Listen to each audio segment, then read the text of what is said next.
Située dans la région de Boké, dans la préfecture de Gawal, la ville de Touba est un centre religieux majeur. Fondée en 1815 par Hadj Salimou Diaby, plus connu sous le nom de Karamo Koba, il est le grand-père de Cheikh Karan Sankoun Diaby. Ici, cette ville a été construite à al-birr wa taqwa, que sur la bonté, que sur la piété, que sur la science, que pour adorer Allah subhanahu wa ta'ala.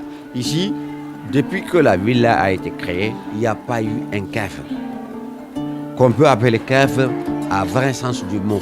Il n'y a pas eu de chrétiens, il n'y a pas eu de chiites, il n'y a rien. Il n'y a que des musulmans, des soufis. C'est pour cela, à chaque fois, les gens qui prient pour les gens ici, c'est des ulémas, c'est des hommes pieux qui sont proches de Allah subhanahu wa ta'ala.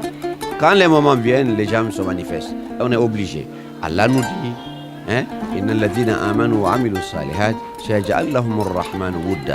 vous qui êtes les croyants, vous qui sont les hommes pieux, quand vous êtes un homme pieux, c'est Allah qui jette qui propage votre amour dans le cœur des gens. C'est Allah qui le fait.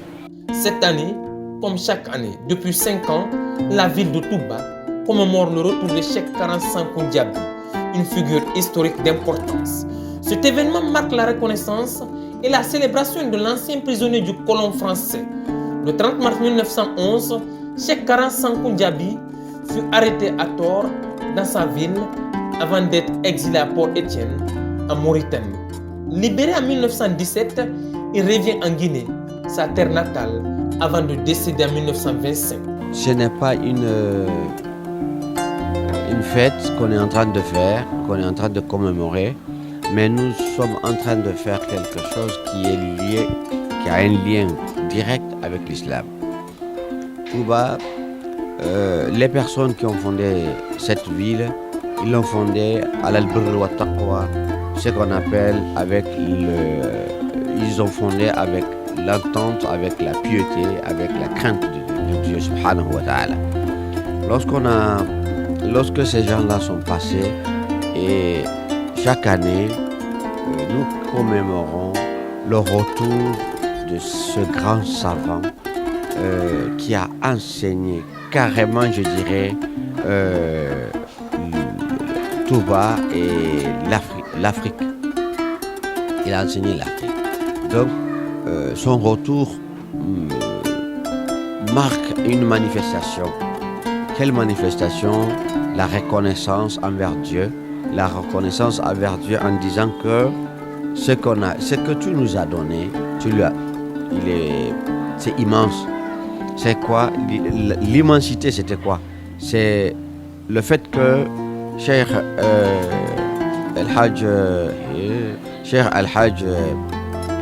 Mohamed Taslimi Hassani est venu nous voir.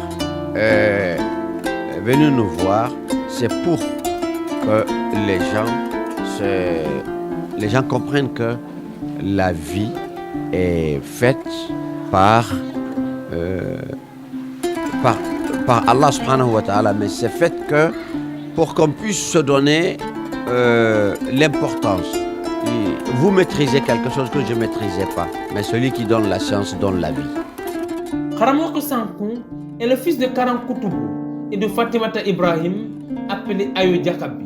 Il s'est distingué comme un éminent érudit diakanké, surpassant de nombreux savants de son époque en Sénégambie grâce à son savoir exceptionnel.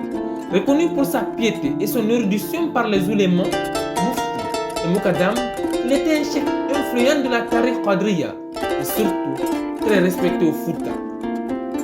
Ce n'est pas seulement un religieux, mais c'est un résistant pacifique. Chacun a sa culture, a sa religion, a sa conception de la vie. Quand les colonisateurs sont venus, ils ont trouvé que ici, la Guinée, ce ne sont pas des ignorants.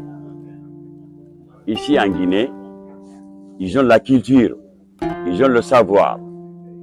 Pour changer, pour donner leur culture et leur religion, c'est ce que Karansankou il a refusé. Tout le problème qu'il a eu, l'arrestation, la déportation, c'est à dû de ça. Ça vient de là. Nous voulons une reconnaissance de l'État guinéen que Karansankou a été un grand résistant pacifique. Parce que tout ce qui a résisté en Afrique de l'Ouest, Karansankou avait des contacts avec tout ce monde.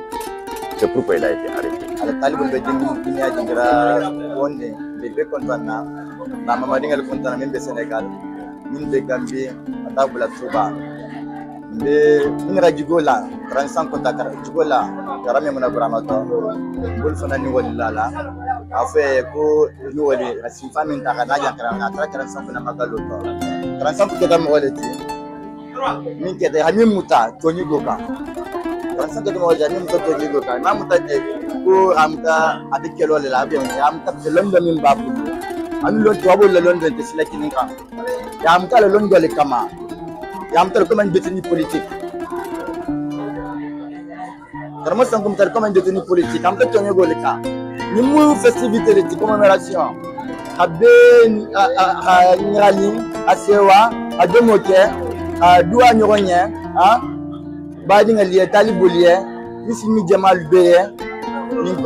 De Touba, cet héritage est désormais transmis aux nouvelles générations. Les ressortissants de Touba souhaitent vivement que l'histoire de Cheikh Karansankou Ndiaby soit intégrée dans le programme éducatif national afin que les élèves et étudiants s'imprègnent de cette histoire fondatrice. Un appel à l'enracinement de l'identité culturelle et historique. Donc, gouvernement kan ka wuli ta k'u ladon karan sɛbɛnli kɔnɔ mun na karanden tu kan k'a lɔn a ye fɔla min fana ma ko chercheur olu fana kan k'i bolo kɛ ko wuli la ka olu sɛbɛ k'a ladon a la université cherche fɛnkɛlu kɔnɔ a kɛla revue di walima a kɛla mémoire di walima a kɛla thèse di donc mɔgɔ min ka kan sɛbɛnli kan ka kɛ mɔgɔ su min ma o de ye Karansankou di min ka a yɛrɛ di lɔnni ma ka karan kɛ ka ban ka sɛbɛnli kɛ ka ban ka molu karan ka ban ka karanta laka donc o ye koba le di ka molu lakun a waati la o kɛra koba le di donc an nani tara wele la Touba yan sallallahu. Cette commémoration d'une importance capitale est un événement majeur pour les ressortissants de Touba et pour toute la communauté Diakanké. Pendant 3 jours, des lectures du Saint-Coran et des prières ont rythmé les festivités, un moment de recueillement et de célébration collective. Ce qu'on peut retenir sur ces événements-là, c'est énorme, beaucoup. Les souvenirs, les bénédictions qui est en train de se passer actuellement, c'est tellement spirituel, c'est puissant. Donc on voit bien le monde qui arrive à ce moment. Tout ça c'est pour une cause. La cause bien sûr, c'est lui le fondateur d'abord, avant tout, de cette ville. El Hadji Salimou Ndiaby Karamakoba. Il y a eu des descendants parmi ces 12 enfants, ces petits enfants, aujourd'hui qui s'appellent El Hadji Karansankou Ndiaby Touba Haousia. Donc l'événement qui se passe actuellement, ça se déroule pour son retour de l'exil quand il a été arrêté en 1911 avec Alpha Yaya Diallo. Ils ont été exilés par le blanc et puis à un moment ils ont relâché leur retour dans leur ville. C'est ce qu'on est en train de fêter, comme on dit Sagueloum, les jours de rentrée. Les autorités de la région de Boké ont également assisté à l'événement. Elles ont effectué des prières en faveur de la paix et rentrent réjouies. Nous avons depuis un certain temps amorcé le processus de transition. Et ce processus tire vers la fin. Et cette fin va être couronnée par une année électorale et que le président lui-même a annoncé que nous sommes 2025, c'est une année électorale. Donc et tout le monde sait de plus souvent Et les élections sont le plus souvent émaillées d'incidents. Et c'est pourquoi nous sommes là pour demander aux sages, aux califes, à tous les musulmans venus à cette cérémonie, tous les califes venus à cette cérémonie, d'implorer Dieu qu'il nous dirige le pas, qu'il dirige les pas du général, qu'il nous guide vers un bon chemin, que ce processus qui tire vers sa fin, que ce processus aboutisse à un consensus pour que désormais les Guinéens, qu'ils soient de gauche, de droite, de l'Est ou de l'Ouest, tout le monde parle un seul langage, le langage de l'unité nationale, le langage de la cohésion sociale, le langage du développement. C'est pour ça qu'on est venu ici à Touba pour faire les prières à côté de nos papas, de nos califes qui sont là. Et j'avoue que c'est un monde fou que j'ai trouvé. Nous avons trouvé des représentants venus du Sénégal. Nous avons trouvé des califes venus de la Gambie. Nous avons trouvé des califes venus de la Guinée-Bissau. Donc nous avons trouvé des califes venant de tous les coins et recoins de la Guinée qui sont venus et qui sont regroupés autour du calife général de Touba pour que bénédiction soit dite. C'est ce que nous saluons et nous sincèrement la qualité de l'organisation, mais aussi la qualité des califes qui sont présents à cette cérémonie. Les fidèles saluent l'organisation réussie de l'activité et expriment des bénédictions pour ceux qui ont contribué à son succès.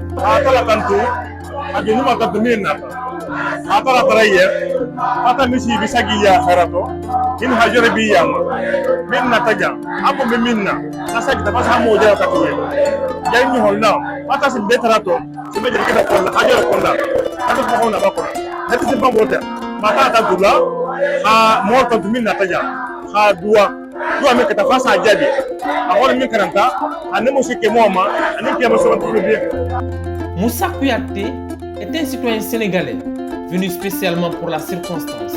Il connaît bien l'histoire de Touba, pas seulement Touba de la Guinée, mais du Sénégal aussi. Certes, elles ont le même patronyme, mais celui de la Guinée est né bien avant. Le Sénégal est d'ailleurs une terre d'accueil pour de nombreux Diakanké. La famille Karamba s'est installée dans plusieurs villes où elle enseigne le Saint-Coran. Je suis né au Sénégal, j'ai grandi au Sénégal. Et au Sénégal, nous avons Touba Mbaké. Et Touba Mbaké a été créé en 1885. Et Fouta Touba a été créé en 1815. Donc, Fouta Touba est né avant Touba Mbaké du Sénégal. Et il faut que les Sénégalais... Je viens ici aussi pour faire découvrir Touba, pour faire découvrir des hommes qui ne sont pas connus à travers le monde.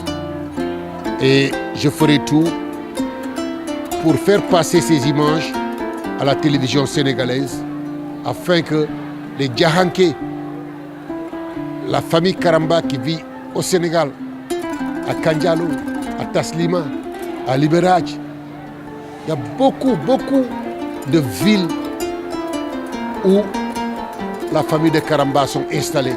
Parce que la famille de Karamba, ils sont venus là-bas pour instruire les gens, pour accompagner les gens à être de bons musulmans. Ils sont éparpillés partout dans le monde, en Afrique de l'Ouest, au Sénégal, au Mali, en Guinée, en Côte d'Ivoire, en Guinée-Bissau, partout. Au Sénégal, quand tu entends Gassama, c'est Djabi Gassama. Tous les Gassama sont des Djabi. Et ils viennent du patriarche Salim Djabi, qu'on appelle Karamba Djabi, le Karamokoba, le maître.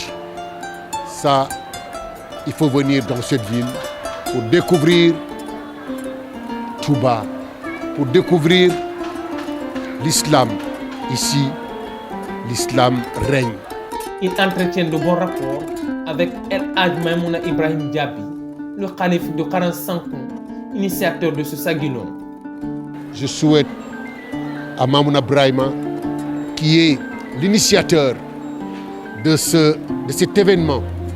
Maïmouna Brahima, je l'ai connu en 1965, quand il est venu à Dakar pour aller faire ses études en Tunisie. Il était chez mon cousin, mon frère, Koumouna Kouaté, à la Médina, en 1965. C'est là-bas où Mamouna Brahima a connu le président Léopold Sédar Senghor. C'est le président Léopold Sédar Senghor qui l'avait recommandé à Habib Bourguiba, le président de la Tunisie. Mamouna Brahima est allé faire ses études en Tunisie. Il était sous l'aile de Habib Bourguiba parce que c'est le président Léopold Sédar Senghor qui l'avait recommandé. Ça, c'est l'histoire. Donc aujourd'hui, Mamouna Brahima qui est le calife général de la famille de Haoussou Yangolo. Il est Kran Sankou, donc c'est le calife général. Il est un petit-fils direct de Kran Sankou. Donc s'il fait ça, il a fait son devoir. Et prions afin que Allah le laisse longtemps avec nous. Prions afin que ce Magal perdure jusqu'à la fin des temps. Bien que Touba rayonne par son héritage, la ville reste confrontée à des défis d'infrastructure, manque d'eau, d'électricité et de routes, malgré sa proximité de 448 km avec la capitale Conakry. La ville est également à la croisée des chemins entre Koundara, la Guinée-Bissau et le Sénégal. Il faut que le gouvernement pense un peu à Touba. L'eau, il n'y en a pas. Le courant, il n'y en a pas. Mais ça, on peut toujours se débrouiller, mais il n'y a pas de route. Sans route, le développement est très difficile. Non, plutôt c'est impossible. Qui nous donne un peu l'opportunité de vivre un peu mieux en passant par la route. C'est ça. Et nous savons que notre chef d'État actuel, général Mamadi, en est capable. Il en est capable. C'est ça, c'est cette doléance qu'on lui fait, c'est cette demande qu'on lance envers lui, qui pense à Touba. Touba n'est que sa ville, Touba n'est que son berceau, Touba n'est que son nid à lui-même, qui prie matin et soir pour lui et qui ne soutient que dalle que lui. On a des projets, beaucoup, des infrastructures routières, il y a des projets de l'école. On a manque de puits, de fourrages, on a manque d'engrais pour l'agriculture et même des grillages pour protéger nos plantes contre le bétail. Il y a beaucoup. Cheikh Kran Sankou Diaby, dans son parcours spirituel et intellectuel, dispose de plus de 100 ouvrages couvrant les sciences islamiques arabes, le tafsir, le fiqh, l'adab, sans oublier ses travaux sur la médecine. Une œuvre monumentale qui témoigne de l'étendue de sa sagesse.